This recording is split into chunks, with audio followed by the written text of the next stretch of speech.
Okay, so today we'll discuss like some natural phenomena, right? So, what are the different natural phenomena? Do you know? कौन कौन से natural phenomena आपको पता है? Earthquake, Earthquake, okay, चलो, tsunami, earthquake. Tsunami है ना, इसी का रीजन है, मतलब उसका रीजन अर्थक्वेक ही है. सुनामी अर्थक्वेक की वजह से ही आता है, ठीक है.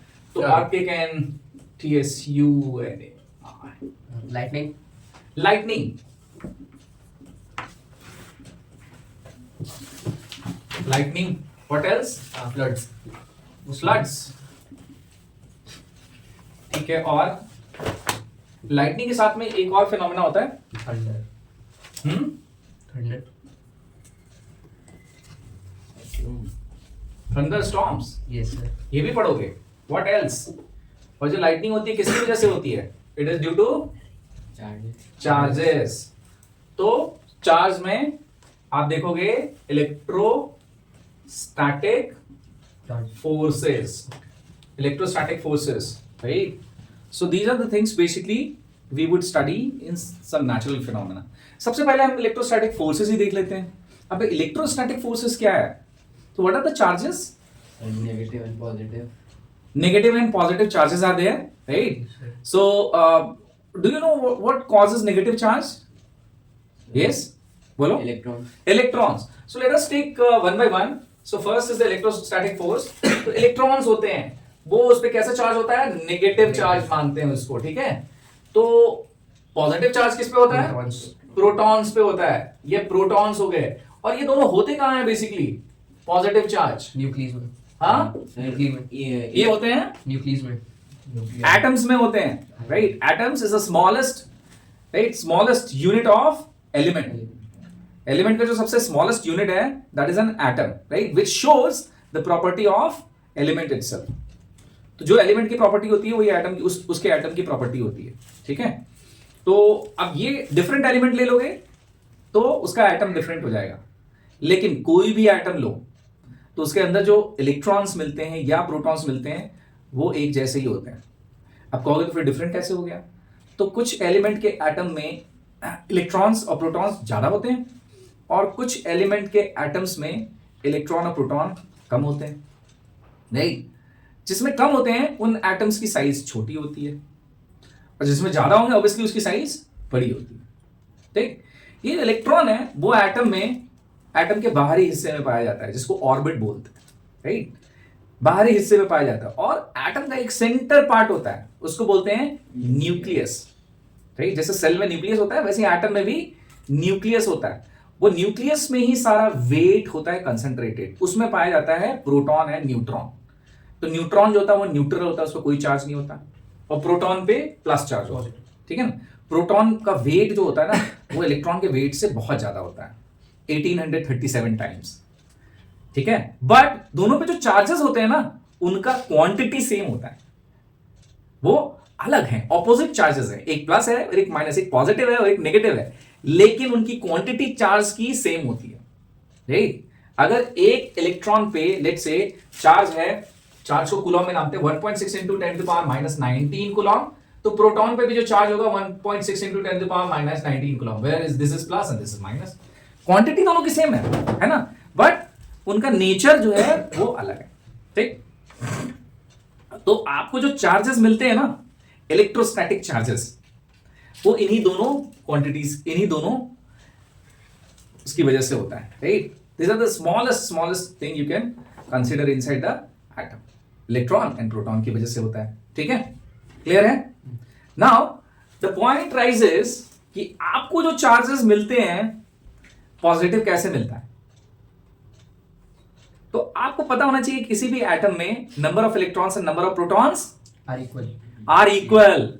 तो दोनों एक दूसरे को न्यूट्रलाइज करके रखते हैं, जितना पॉजिटिव उतना नेगेटिव न्यूट्रलाइज करके रखते हैं. इसीलिए किसी एटम पे कोई चार्ज नहीं होता. लेकिन जैसे ही उसमें से इलेक्ट्रॉन निकाल दोगे तो कैसा चार्ज आ जाएगा? क्यों पॉजिटिव आएगा? क्योंकि नेगेटिव कम हो गए तो पॉजिटिव इफेक्टिव हो गया. भाई अगर जिसमें 10 इलेक्ट्रॉन थे और 10 प्रोटॉन थे तो वो न्यूट्रल था. 10 इलेक्ट्रॉन ने 10 प्रोटॉन को न्यूट्रल बना के रखा हुआ था. लेकिन उसमें से क्या करा आपने? एक इलेक्ट्रॉन को निकाल लिया. अब 9 ही इलेक्ट्रॉन हो गए. तो 9 इलेक्ट्रॉन को न्यूट्रलाइज करने के लिए 9 प्रोटॉन, एक प्रोटॉन का चार्ज बच गया जो कि पॉजिटिव होता है.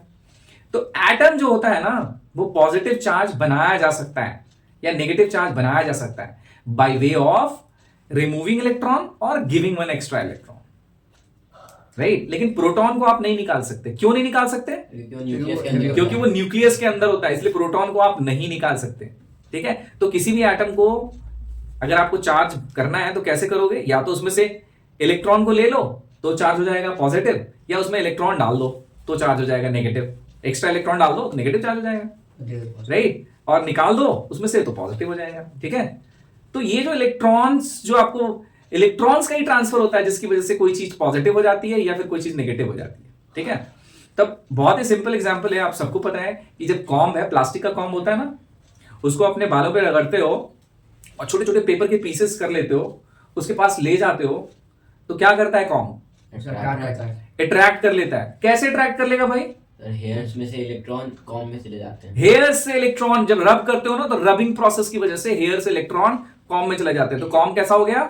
नेगेटिव। लेकिन पेपर तो आपका कोई चार्ज ही नहीं है, न्यूट्रल है, तो फिर कैसे अट्रैक्ट हो गया? तो यहां आता है इलेक्ट्रोस्टैटिक फोर्स। हाँ बताइए सर, कि जो कॉम था, कॉम को न्यूट्रल करने के लिए जो पेपर के नेगेटिव चार्जेस थे वो उसकी तरफ अट्रैक्ट हो रहे थे। नहीं, कॉम में तो नेगेटिव चार्जेस है, तो उसको न्यूट्रल करने के लिए तो पॉजिटिव आना चाहिए ना। हाँ, तो नेगेटिव चार्जेस कैसे आ जाएंगे कॉम में और भी पेपर से? बोलो। तो देखो कॉम है, ऐसा कॉम है ना, अब ये जो चार्जेस कॉम पे चार्जेस हैं ये नेगेटिव चार्ज है, मतलब इस पे इलेक्ट्रॉन्स ज्यादा है। ये छोटे छोटे पीसेस ऑफ पेपर के पास ले गए, ये छोटे छोटे पेपर के पीसेस के पास ले गए, तो पता क्या हुआ? जो इसके इलेक्ट्रॉन्स है ना, इलेक्ट्रॉन्स वो नेगेटिव चार्ज है, तो ये कॉम जो है आपका नेगेटिवली चार्ज हो गया, राइट। अब क्या करेगा ये क्योंकि नेगेटिव और नेगेटिव चार्जेस में रिपल्शन होता है, रिपील करते हैं एक दूसरे को, और जो ऑपोजिट चार्जेस हैं वो अट्रैक्ट करते हैं। हालांकि ये भी अट्रैक्ट हो रहा है, लेकिन कैसे हो रहा है पता है आपको? इस इलेक्ट्रॉन ने क्या करा, इसके जो इलेक्ट्रॉन्स थे ना बाहर वाले, उसको इस साइड में पुश कर दिया, नेगेटिव इधर पुश कर दिया, और ये वाला साइड जो है ना पॉजिटिव हो गया। समझ गए? अब ये वाला चार्ज जो है अट्रैक्ट हो गया, ऐसे ये वाला चार्ज अट्रैक्ट हो गया, ये पूरे के पूरे पेपर को अट्रैक्ट कर लेता है। समझ रहे हो आप? तो जो इलेक्ट्रॉन थे उसने क्या किया, इस पेपर में जो इलेक्ट्रॉन्स थे उसको पुश कर दिया ऑपोजिट साइड में। भाई इलेक्ट्रॉन पुशेस इलेक्ट्रॉन, इलेक्ट्रॉन में इलेक्ट्रोस्टैटिक फोर्स ऑफ रिपल्शन होगा, राइट, अट्रैक्शन नहीं होगा। तो जब ये इलेक्ट्रॉन इसके इलेक्ट्रॉन्स को दूसरी साइड में भेज दिया, दूसरा साइड नेगेटिव, इस साइड पॉजिटिव, पॉजिटिव जैसे ही हुआ इसको अट्रैक्ट कर लिया, राइट। तो इसको क्या बोलते हैं? इंड्यूस करना बोलते हैं। क्या बोलते हैं? हाँ, तो इस कॉम्ब ने इस पेपर को इंड्यूस कर दिया। इसके पास चार्ज थे, इसके पास न्यूट्रल था ये, लेकिन इसने क्या करा, इसको इंड्यूस कर दिया चार्ज को। कैसे इंड्यूस किया? इसने नेगेटिव ने इस पेपर के जो नेगेटिव रहे होंगे इलेक्ट्रॉन्स उसको रिपील कर दिया, दूसरी तरफ धक्का दे दिया। तो जो जिस तरफ से धक्का दिया था वो तरफ तो पॉजिटिव हो गया, और ऑपोजिट जहां पे धक्का दिया, जहां पे ये एक्यूमुलेट हो गए इलेक्ट्रॉन्स, वो नेगेटिव हो गया। अब ये पॉजिटिव हो गया तो पॉजिटिव और नेगेटिव, क्योंकि कॉम नेगेटिव था तो नेगेटिव ने पॉजिटिव को अट्रैक्ट कर दिया। ऐसे होता है अट्रैक्शन। तो पहले क्या करता है कॉम, उस पेपर को जो कि न्यूट्रल था उसको इंड्यूस करता है, राइट। इंड्यूस करने के बाद उसको अट्रैक्ट करता है। समझ गए? जो अंबर रॉड होता है ना, अंबर रॉड, उसको अगर रब करोगे ना किसी चीज पे तो वो पॉजिटिव हो जाता है, अंबर रॉड से निकल जाती है electrons, amber rod positive. So you know कैसे हुआ ये पता है ना? Yes sir. ठीक है। तो अभी जब अंबर रॉड को रब करोगे ना तो वो पॉजिटिवली चार्ज हो जाता है, बिकॉज उससे इलेक्ट्रॉन्स निकल जाते हैं, ठीक है। तो इंडक्शन समझ में आ गया कैसे इंड्यूस हुआ, right. This is how this has been induce. तो इलेक्ट्रोस्टैटिक फोर्स में आपने एक अच्छा एग्जांपल देख लिया कि इलेक्ट्रोस्टैटिक फोर्स कैसे लगता है, राइट। सो अब वही चीज क्लाउड में ले लो, तो क्लाउड में क्या होता है, क्या होती है? लाइटनिंग होती है। कैसे लाइटनिंग होती है पता है आपको?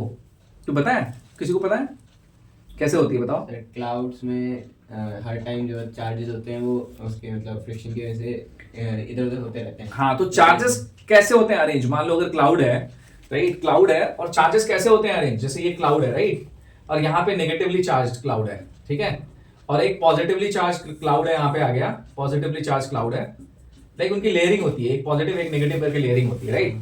तो लाइटनिंग कैसे होती है? जब ये एक दूसरे से टकराएंगे तब टकराते तो लाइटनिंग कैसे होगी? नेगेटिव का क्या मतलब है? इलेक्ट्रॉन्स ज्यादा है यहाँ पे, और पॉजिटिव का मतलब क्या है? प्रोटॉन्स ज्यादा है। प्रोटॉन्स ज्यादा है, डेफिशिएंसी ऑफ इलेक्ट्रॉन है, ऐसे बोलो, डेफिशिएंसी ऑफ इलेक्ट्रॉन है। जब ये दोनों मिल जाएंगे तो क्या होगा? उधर से इलेक्ट्रॉन इधर आने लगेगा। हाँ, ये इलेक्ट्रॉन जो है ना इधर से इधर आने लगेगा, राइट। तो जब इलेक्ट्रॉन्स इधर से इधर आने लगेंगे तो दोनों एक दूसरे को न्यूट्रलाइज करेंगे, हैवी अमाउंट ऑफ चार्जेस हैं, हैवी अमाउंट ऑफ चार्जेस का ट्रांसफर होगा, राइट, अचानक से होगा, राइट। तो जो करंट जो फ्लो होने लगती है ना, करंट वहां पे उसको कहीं जाने का रास्ता नहीं मिलता है। करंट जो होती है वहां पे करंट फ्लो होना शुरू हो जाती है। अब जो करंट वहां पे फ्लो होनी शुरू हो गई उसको कहीं जाने का रास्ता नहीं मिलता है, तो कहां रास्ता लेता है वो? लैंड की तरफ। लैंड की तरफ, अर्थ की तरफ। क्यों अर्थ की तरफ आते हैं उतने बड़े बड़े चार्जेस? सर क्योंकि न्यूट्रलाइज होने के लिए, न्यूट्रलाइज कह लो या फिर कह लो कि अर्थ होने के लिए। अब क्यों अर्थ होने के लिए? क्योंकि अर्थ की कैपेसिटी बहुत बड़ी है, वो उतने सारे चार्जेस को बड़े आराम से कंज्यूम कर लेता है। तो वो ढूंढता क्या है? वो ढूंढता है कंडक्टर, अर्थिंग करने के लिए। हाँ, अर्थिंग करने के लिए कंडक्टर, जहां से वो पास कर सके उस करंट को। यस, सबसे टॉप का पॉइंट। यस, वो टॉप का पॉइंट, सबसे पास वाला पॉइंट ढूंढेगा ना। तो पास वाला पॉइंट कैसे होता है? सर कोई भी पेड़ होता है, बड़ी बिल्डिंग, सबसे ऊंची बिल्डिंग। अब वो बिल्डिंग पे गिर जाए तो बर्निंग के केसेस हो सकते हैं, क्योंकि बहुत सारा चांसेस है, राइट। अगर वो किसी इंसान के ऊपर गिर जाए तो इंसान वहीं जल जाएगा, बिल्कुल जल के राख हो जाएगा। ऐसी स्थिति हो जाती है। लाइटनिंग से लोग मर जाते हैं, कोई जल्दी बचता नहीं है। It's very difficult to save a people because बहुत सारी उसमें इलेक्ट्रिक करंट होती है, राइट। वो आपके पास थ्रू होके और वो अर्थ में चला जाता है, तो आपको क्या, आपकी बॉडी को पूरा जला देता है। इसलिए कि आप जाके 25,000 वोल्ट का वो तार, वो वायर जो है ना, जिससे ट्रेन चलती है, उसको जाके छू दो, 5 सेकंड के लिए छुओ, तो जितना वो बर्न करेगा वैसी बर्निंग आपके सेंसेशन आएगी जब इलेक्ट्रिक करंट गिरती है। इसलिए कहते हैं कि जब जब लाइटनिंग होती है तो कभी भी पेड़ के नीचे खड़े मत हो। क्यों? क्योंकि पेड़ ऊंचा है तो लाइटनिंग तभी हो रही है जब आपका बरसात का मौसम है, बरसात हुआ है तो गीला रहेगा पेड़, और गीले पेड़ के ऊपर लाइटनिंग गिरने के पूरे चांसेस हैं। So you should stay safe by not going towards the tree, ठीक है। वो ट्रीज को खोजता है, ट्रीज ऊंचे होते हैं उनको खोजता है, वो उसी के थ्रू पास थ्रू हो जाता है। या बड़ी बिल्डिंग्स को ढूंढता है। अब बड़ी बिल्डिंग में क्या करो, एक लाइटनिंग के लिए क्या लगा दो? सर एक एंटीना होता है, एंटीना नहीं, हाँ, एक कंडक्टर होता है, कंडक्टर रॉड लगा दो और उसको क्या करो, अर्थ कर दो। तो क्या होगा कि अगर लाइटनिंग गिरेगी ना उस पे, तो सीधे सीधे वो अर्थ में पास थ्रू हो जाएगी, सारे चार्जेस जो हैं वो पास थ्रू हो जाएंगे। सर तो इस इलेक्ट्रिसिटी को यूज क्यों नहीं कर लेते? वो इलेक्ट्रिसिटी इतनी तेजी से आती है कि आप यूज नहीं कर पाते हो। कर सकते हो उसको, क्योंकि बिकॉज वो इलेक्ट्रिसिटी इतनी हैवी करंट होती है ना, अचानक से आती है। अगर आप उसको स्टोर कर सको तो आप उसको यूज कर लोगे। आप अगर उसको स्टोर कर पाओ तो आप उसको यूज कर सकते हो। जैसे उसके आने से अचानक से आपका जो है बैटरी चार्ज हो जाए, तो ऐसी कोई टेक्नोलॉजी डेवलप नहीं हुई है, राइट। ऐसा कुछ हो जाए कि अचानक से इतना हीट हो जाए, उस हीट से ही आप इलेक्ट्रिसिटी जनरेट कर दो, राइट। तो ये सब टेक्नोलॉजी डेवलप हो रही है धीरे धीरे। People are trying to develop it to utilise that lightning, right, to generate electricity, right. Who knows कि कल को ये टेक्नोलॉजी बिल्कुल अवेलेबल होगी, राइट। तो लोग क्या करेंगे, फिर लाइटनिंग को ही कलेक्ट कर करके और इलेक्ट्रिसिटी जनरेट करेंगे। अभी क्या करते हैं, सनलाइट से सोलर एनर्जी कैसे होती है? Solar panels. सोलर पैनल में क्या होता है? Solar cells. सोलर सेल्स क्या, उसको क्या बोलते हैं? Photovoltaic cell. Photo means light, so light से वोल्टेज जनरेट करती है, तो फोटोवोल्टेइक सेल्स होते हैं, राइट। उससे जनरेट होती है इलेक्ट्रिसिटी। तो solar energy is one of the most common thing in current world, right, and specially in India. India में तो सोलर एनर्जी आज के कितने साल, 30-40 साल पहले से यूज हो रही है, राइट। जब सोलर लैम्प्स आते थे, गवर्नमेंट डिस्ट्रीब्यूट करती थी, या किसी कंपनी की लैम्प आती थी चार्जिंग के लिए, सोलर लैम्प का चार्जर ऊपर लगा देते थे और नीचे चार्ज कर रहे होते थे। आजकल क्या है कि सोलर कार भी चलने लगी है, राइट। और solar energy is one of the most important. Government has also got many of the plans in which they are installing solar buses, yes, on the roofs, right. आपने सुना है ना। तो उससे क्या करते हैं, वो सोलर एनर्जी प्रोड्यूस करते हैं, right, yes. So that is again natural phenomena की वजह से होता है, जिसको यूटिलाइज करके आप फोटोवोल्टेइक सेल के द्वारा सोलर एनर्जी को कन्वर्ट कर देते हो इलेक्ट्रिकल एनर्जी, ठीक है। So that was also already discuss. Now can we discuss lightning is already discuss, ठीक है। अर्थक्वेक डिस्कस कर लेते हैं। तो अर्थक्वेक होता क्यों है, कोई बताएगा? Movement of seismic plates. Movement of tectonic plate seismic zone में होता है। जैसे अपना दिल्ली कौन से सिस्मिक जोन में है? There are different seismic zone based upon उसके हाँ, कि how vulnerable it is for the earthquake. कितनी आसानी से अर्थक्वेक आते हैं और कितना ज्यादा डैमेज कर सकते हैं, उसके हिसाब से जोन्स डिवाइडेड है, राइट। ये सिस्मिक जोन 4 में आता है, which is one of the highest. इसके बाद 5 भी होता है। 5 क्या है, वो आपका जापान है, इंडोनेशिया है, राइट। जो फॉल्ट लाइन्स है जहाँ पे, वो 5 होता है, वहां पे कभी भी भूकंप आ जाता है, राइट। और 4 जो है, इट्स ऑल्सो वेरी वनरेबल, यहाँ पे भी भूकंप आएगा तो डैमेज होने के चांसेस है. Then southern part of India is not that dangerous, right? But all the Himalayan ranges are on seismic zone 4. ठीक है. Delhi is also coming in zone 4 only, क्योंकि जो भी वहां हलचल होती है यहाँ पे भी उसके ट्रेमर्स फेल्ट होते हैं, राइट? सो अभी कल ही आया था, कल जो वो था तिब्बत में हुआ था, भूटान में भी बहुत इंपैक्ट पड़ा, नेपाल में भी इंपैक्ट पड़ा, बिहार, यूपी एंड दिल्ली में भी उसका ट्रेमर फेल्ट हुआ, राइट? तो ये होता क्यों है? टेक्टोनिक प्लेट्स की वजह से. टेक्टोनिक प्लेट्स क्या होता है तो हो जाता है ये? सर वो एक दूसरे को मतलब टकराते हैं. टकराने से बस हो जाता है earthquake?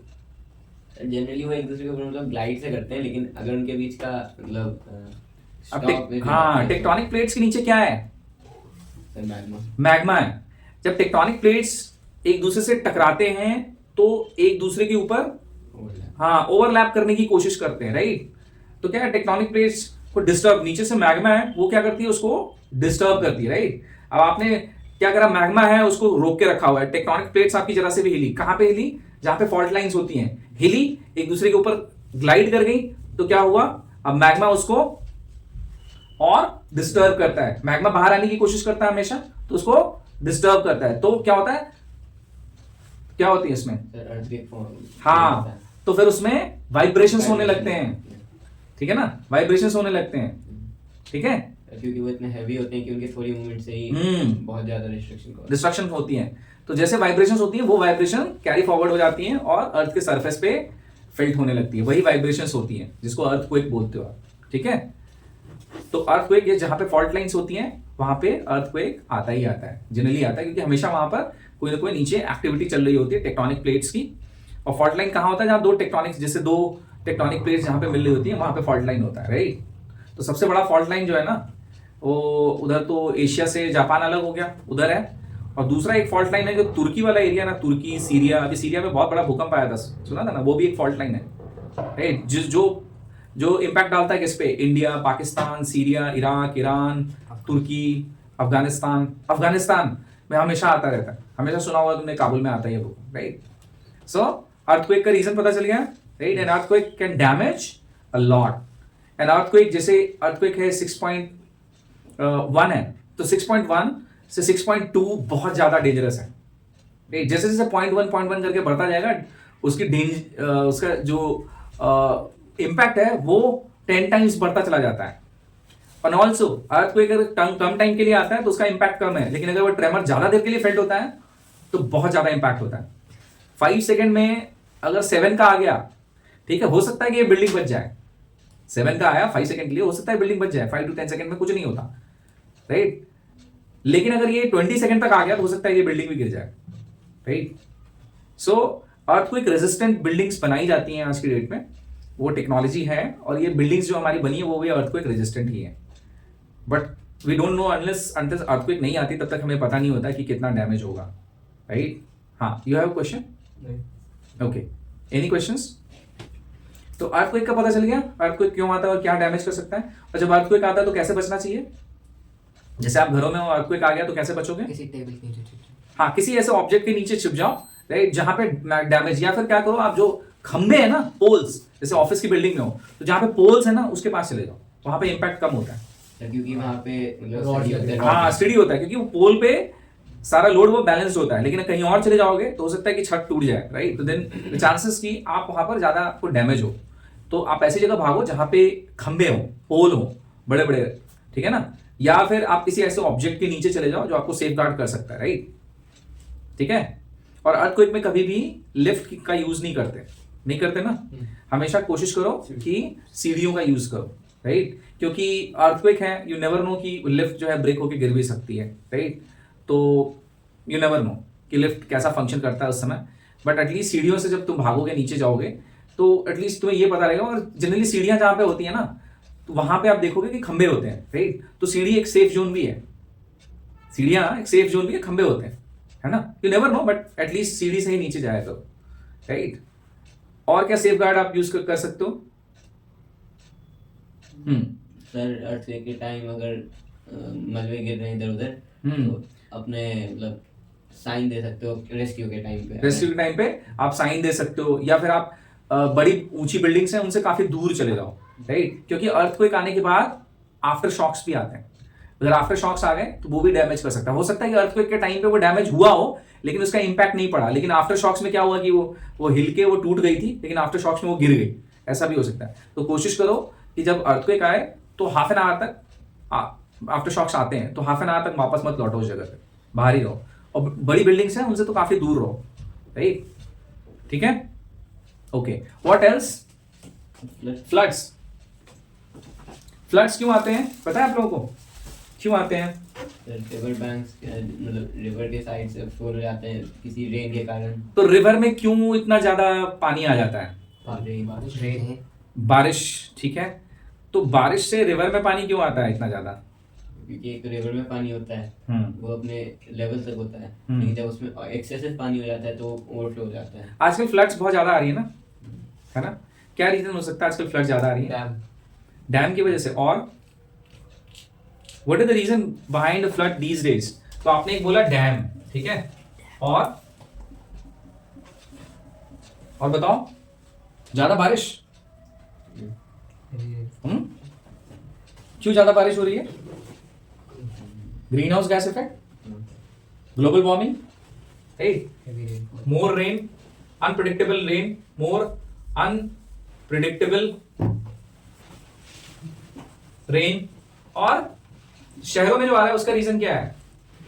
Poor drainage system, old and poor drainage system, ठीक है ना?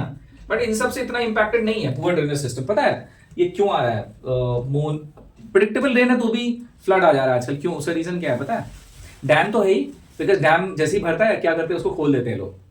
तो डैम जैसे ही खुलता है कि नदी में अचानक से फ्लड आ जाता है, बहुत सारा पानी आ जाता है, राइट? क्योंकि डैम फुल हो जाता है और डैम को अगर छोड़ दोगे और भरने के लिए तो हो सकता है डैम भी टूट जाए या फिर डैम ओवरफ्लो कर जाए। तो क्या करते हैं, डैम के गेट्स खोल देते हैं। और डैम अगर तुम गेट्स नहीं खोलोगे, डैम ओवरफ्लो करने लगा तो हो सकता है कि आजू बाजू के एरिया को, डैम के आजू बाजू के एरिया को ही डुबो दे। तो क्या करते हैं, डैम को खोल देते हैं ताकि पानी जो है ना वो नदी में चला जाए। लेकिन जब नदी में जाती है तो नदी की आजू बाजू का एरिया है उसमें फ्लड आ जाता है। आजकल बारिश होते ही फ्लड आने शुरू हो जाती है। पता है इसका रीजन क्या है? Because of cutting of trees, specially in the hilly areas, ठीक है? हाँ, तो क्या होता है जब ट्रीज बहुत ज्यादा होते हैं ना हिल्स पे, तो बारिश जब होती है तो ट्रीज के जो लीव्स हैं वो बारिश की बूंदों को होल्ड करके रखते हैं, राइट? होल्ड कर लेते हैं, कंटेन कर लेते हैं रेन को।